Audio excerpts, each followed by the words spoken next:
Vietianas, sostinė nuostabioji, va pagrindiniai valdantis šio, kaip pasakyti, vienuolyno. Čia pats, nu kaip supratot, čia viršų pats svarbiausias ir paskui eina žemyn, žemyn, žemyn. Būtų šiaip įdomu pakalbinti juos, bet jie nelabai šneka angliškai, nes tikrai turiu jiems porą klausimų. Čia vat, pavyzdžiui, tipo, jo, kur jie gyvena. Ir pas mus iš namų irgi matosi iš lango, kaip džiovina šitie monarchai savo drabužius. Tik ką įvyko vienas geriausių masažų gyvenime. Ta prasme, darė per pižamą, davė ir man tokį. Ir Jokūbui irgi panašiai, Jokūbui darė tik kaklą ir nugarą, man visą kūną. Tiesiog neapipasakojimai buvo gerai. Ir dar pats salonas labai gražus, labai graži. Nu, toks jisai ne kažkoks mantras, tiesiog gražus, švarus, padarytas. Va, pasikau, tokia pižama buvo. Nu, kaip įspūdžiai po masažo? Labai gerai, labai stiprios jaunos mergaitės, potencialiai nepilnametės, bet labai gerai. Nu va, ir dar gavom geras ledų ir arbatėlės ir kavytės. Nerealu. Ir tai kainavo 9,60 žmogui.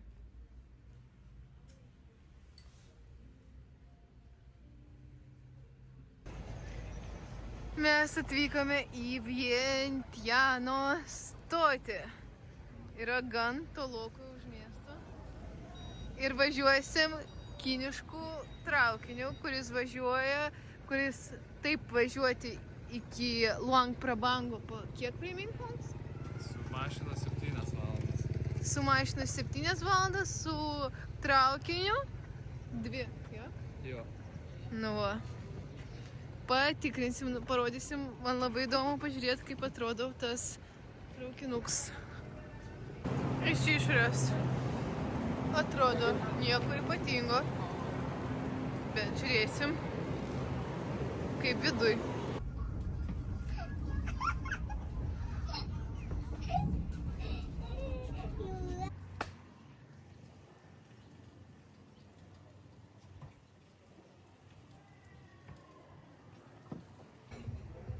Nu va, mane Jokūbėlis į pasimatymą nusivedė į tokio grožio restoraną.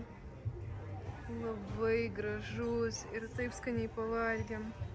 Ir mes atėjom, buvo tuščia, o jie tas nepilnai rezervuoti, net nežinau, kaip jis rado tą staliuką, nes pilna žmonių ir mačiau, kad buvo atėjo žmonės iš lauko ir neturėjo kur atsisėsti, tas jau juos pasakė viso gero. Nu va, atvykame į Sunset Cruise. Maisto jie ten neturi, tai pasiėmėm išnešimui vakarienę pas konkurentus šituos. Ir va, ir plauksim dabar.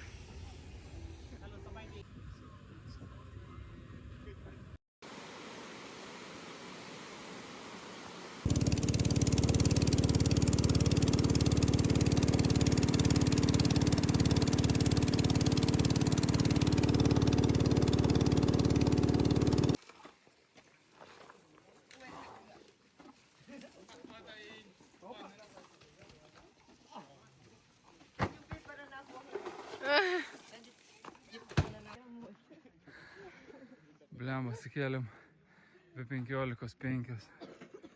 Ėjom 1:40. Prasidėjom tamsuo eiti. Žiūrėjom žvaigždės. Ir atėjom va pažiūrėti saulėtekį. Ne, nu pizdės. Kiek užlipom. Nakties tamsuoja. Šakės. Jo, buvo sunku.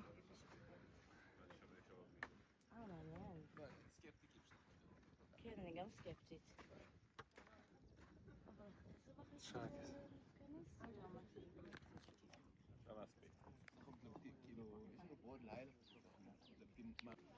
Prašom nufotografuoti mūsų.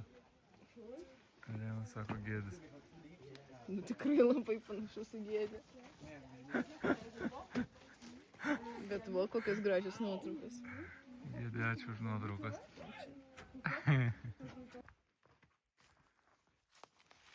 Įsivaizduojat, va tamsuoja lipom tokiam džiungliam. Good morning. Ir lipom atgal. Alėnaškai Šustras sutinka šitos ėjikus. Sako, nu ką pramegojat, saulėtekį, biškį vėluojat. Bet būtumėt pamatę, kai jinai lipo. Žinokite, aš tiek gyvenime nesu negražių žodžių sakiusi.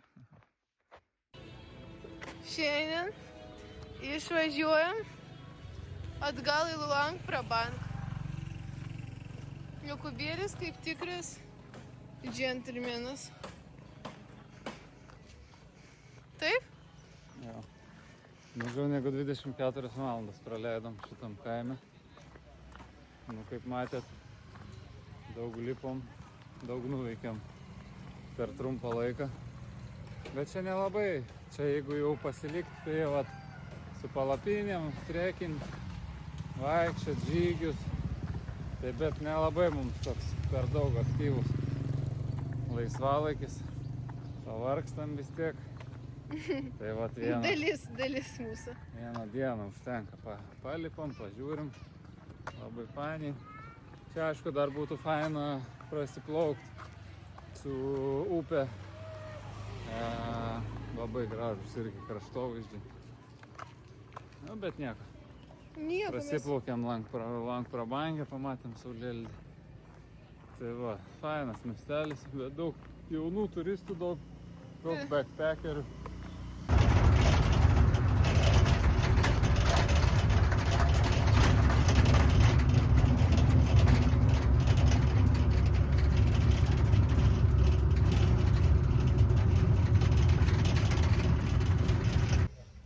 Mūsų ketvirtas jau persėdimas, mes atsisėdom į tiesioginį autobusą į šito kaimo, kur mes haikinam, į Luang Prabangą, tačiau su juo buvo tiesiog neįmanoma važiuoti. Mus kratė, bet taip, bet mes šokinėjom, buvo neįmanoma. Dėl to mes tiesiog pusiaukelį, mes sėdėjom dar galiorkį, nes nebuvo vietų. Pusiaukelį tiesiog paprašėm sustabdyti autobusą. Ir išlipom iš jo ir ėjom tiesiog taku, patranzavom, mus pavežė iki vieno kaimo, tame vienam kaime susiradom tuktuką ir iš to kaimo jau mus tas tuktukas atvežė čia į autobusų stotį. Ir štai čia ir mes, turėtų būti už 10-11 minučių autobusas į Luang Prabangą. Tikėkimės, kad viskas bus gerai. O, rišom daiktus ant stogo. Lemba pasakė, kad 15 minučių laukt, bet jau čia laukiam pusę valandos, bet nieko, jau turbūt pajudėsim, pradėjo rišt daiktus. Viskas normaliai. Labai karšta čia. Na, jo.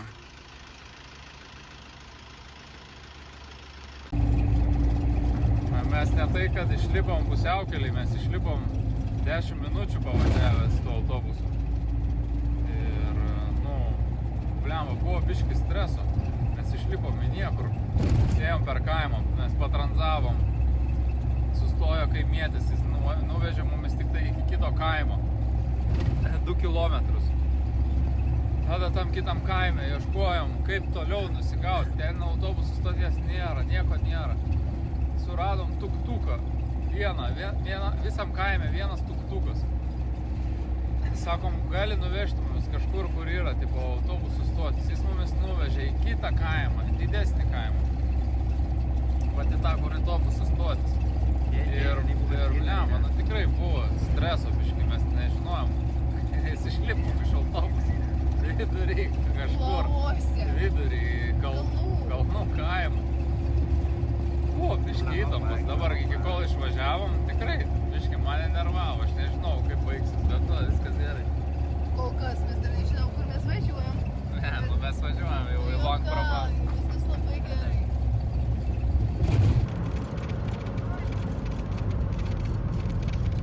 Nu, ir paskutinis taškas mus vis dėlto atvežė tik iki stoties.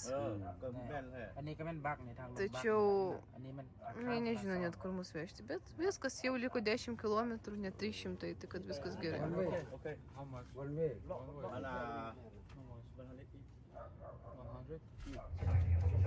Two people, 200.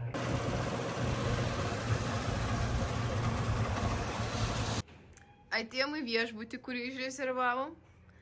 Ir tenais mums davė ne tą kambarį ir mes paskui paskaitėm, kad jie tiesiog sukūrė neteisingus review, tai mes tiesiog iš jo išėjom. Gerai, paimk mane. Gerai, iš jo išėjom ir užsibukinom kitą kambarį, kitam viešbutį. Tokį gražų, Jėzus Marija. Čia Jokūbas viską rado. Labai gražus. Va, tokia vonė. Nu ir viskas. Klausiau Jokūbo, ant kiek jisai pavargęs iš 10. Pasakė, kad 9. Va. Nu viskas tvarkingai. Dušas koks geras, koks gražus. Mes taip senai nesiprausiam po tokių, nes visur tokie bačiokai dušo. Labai viskas fainai. Oi, šiandien, nu va, rytoj išilsėsim ir važiuosim į Vang Viengą.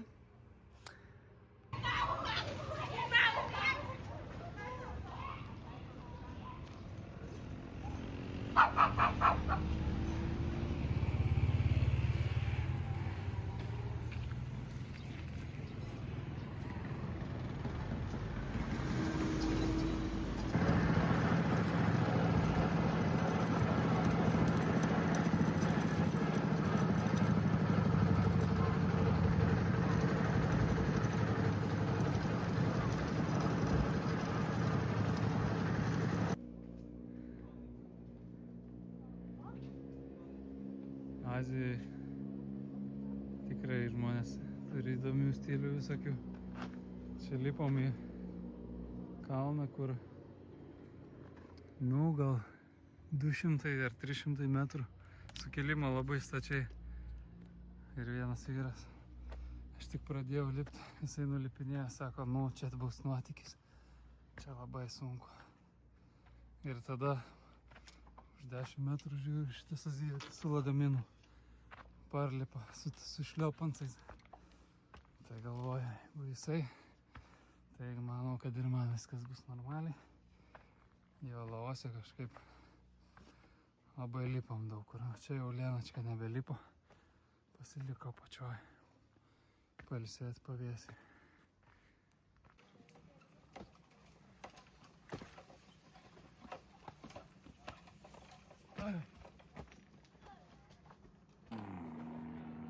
Lenačka va ten apačioj liko kalno papėdėj.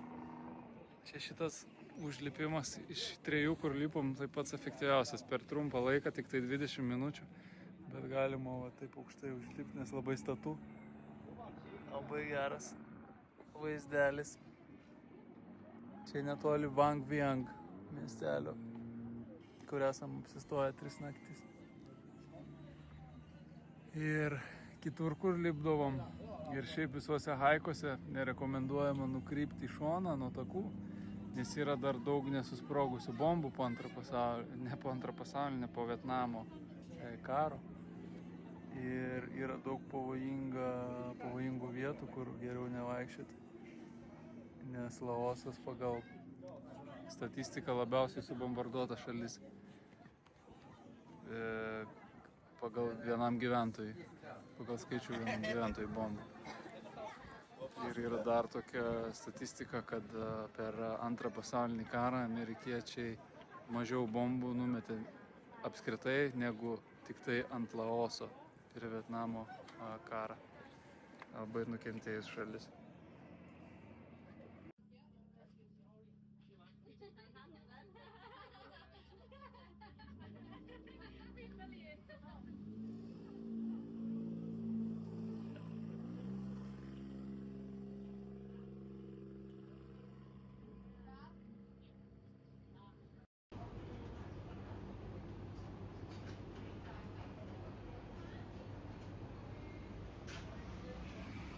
Pirkam akių lašus biški nuo motopirkos.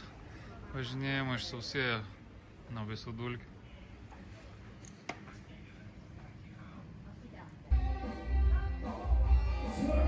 Čia va Vangvengė esam išsinuomoję tokį nuostabų viešbutėlį. Dabar trečiadienis be 10 vakaro. Čia va kambariai žmonių. O ten va pokylių salė. Ir kiekvieną vakarą kažkokia vyksta šventė.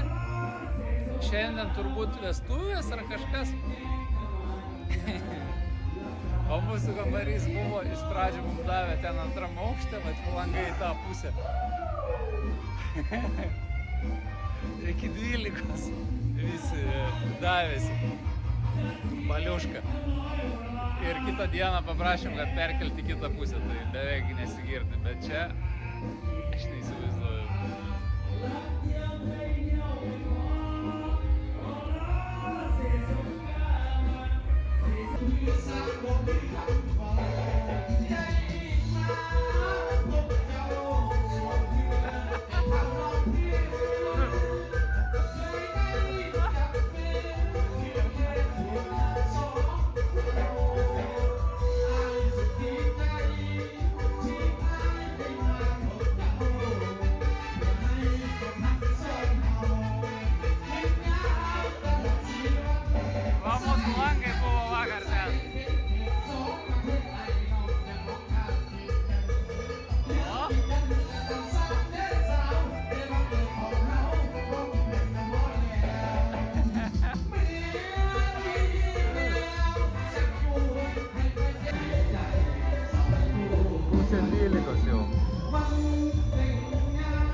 Nežinau, kaip šitas viešbutis dar visai išlaiko neblogus atsiliepimus.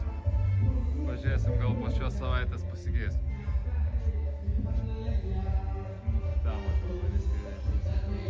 Kaina, man atrodo, apie 30 eurų naktis.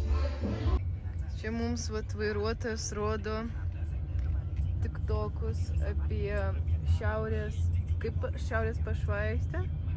Ir papasakojo Jokubėliui, kad jo svajonių kelionė, kad jis nori nuvykti į Norvegiją. Ir kad čia labai daug kas iš azijiečių, jie visi labai nori į Norvegiją ir jiems didžiausia yra svajonė pamatyti pašvaistę, ne tik pas šitą vairuotoją. Ir labai daug čia visko. Tai va, tai jisai jam rodo dabar video apie tas pašvaistės. No con. Laos finish. Next stop, Thailand.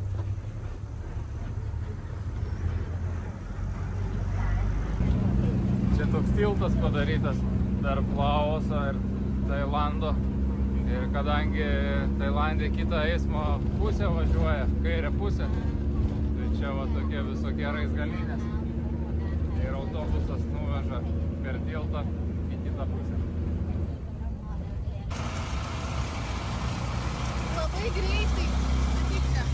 Labai greitai perėjo pasienį, labai greitai. Okay, bye bye. Bye bye.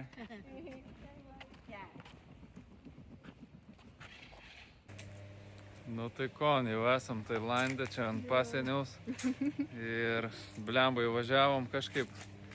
Ir internetas neveikia, nors buvau nusipirkęs, neturėjau nei batų, vietinių pinigų, ir nežinojau, nei kiek $1 tų batų. Tai ir taksi reikėjo susigaudyti viską ir nežinojau, ar mumis čia apgaudinėja ar ne. Nu, bet viskas suorganizavai. Susiorganizavom, atvažiavom viešbutuką. Nu, pažiūrėkit, koks kompleksas, parodyk basiką. Nu, fainiai. Parodyk, nu gerai, paskui parodysiu. Nu, žodžiu, mes, kaip Tailande, rytoj jau išskrendam į Bankoką. Bankoke planuojam būti kažkur 6 dienas. Jau aš nesu buvus Bankoke, Jokubas yra jau buvęs vieną kartą, tai labai noriu pamatyti. Paskui skrisime į Puketą, kažkur 10-11 dienų. Tai va, žodžiu, labai excited, trumpai apie Laosą. Bendras įspūdis nevienareikšmiškas. Man patiko, tačiau nebuvo patiko, bet nebuvo kažkokio tokio 100% patikimo. Negaliu paaiškinti, kas padarė įtaką. Pavyzdžiui, Kambodža man, tiesiog nerealiai patiko. Gal Laosas, gal įtaką, žinot, kartais daro ir žmonės. Laose turbūt, aišku, pas juos irgi labai liūdna istorija, jau video Jokūbas minėjo, kad jie subombarduoti, tai čia karo palikonai. Tai aišku, galima suprasti, bet jo, manau, žmonės labiausiai. Jie labiausiai tokie pasipyktinę truputį, ne visi, bet daug. Sunkiau su jais susišnekėti, neina į dialogą, neina į pagalbą, kai pas mus buvo ta situacija, kai mes buvom, išėjom tiesiog iš autobuso, nebuvo kas mums labai norėtų padėti. Aišku, bet vis tiek sutikom gerą žmogų, vis tiek pavyzdžiui mus. O kaip tu manai? Ne, viskas turi savo kainą, aišku, už ačiū nieks tai nepadėjo, bet už pinigus. Patys pasakė, kiek kainuotų, iki ten nuvežti ir taip toliau. Aišku, ten biškai gal per daug, bet nesvarbu. Nežinau, dėl žmonių nežinau. Gal labiausiai, kad nėra jūros, tokia kažkokia izoliuota, gal sakyčiau, ta šalis ir gal tie žmonės tokie labiau izoliuoti. Ir šiaip dabar biški, kaip pastebėjot, gal mažiau filmavom, mažiau kreipiam dėmesį. Tai paskiriam laiko tam, bet dabar dar turbūt mažiau skirsim, nes kaip ir baigėsi šitas 3 šalis, kur aktyviausiai keliavom. Dabar tikrai daug viskas sėsliau bus ir daugiau vienoje vietoje, tai mažiau galbūt dar filmuosim. Tai, gal ne. O aš pamiršau vieną dalyką pridėti, kurį labai norėjau papasakoti, vienam iš video. Labai greitai pasakau, kad dar, biškį pašnekėjau, kai su vietiniais, pas juos visos pradinės mokyklos, netgi pradinis išsilavinimas mokyklinis mokamas. Laose mokamas. Ir pensijos irgi nėra. Jeigu tu tik gali gauti, jeigu tu tik government, valstybei dirbi. Valstybinį darbą. Jo. Tai kaip nebūdami tam? Jo. Tai va dar. Tai va, nebūkit pikti. Būkit laimingi. Jo. Vakar buvo Laimos gimtadienis, Laima linkėjimai, dar kartą sveikinimai. Jo. Kas dar? Okay. Iki. Viso gero.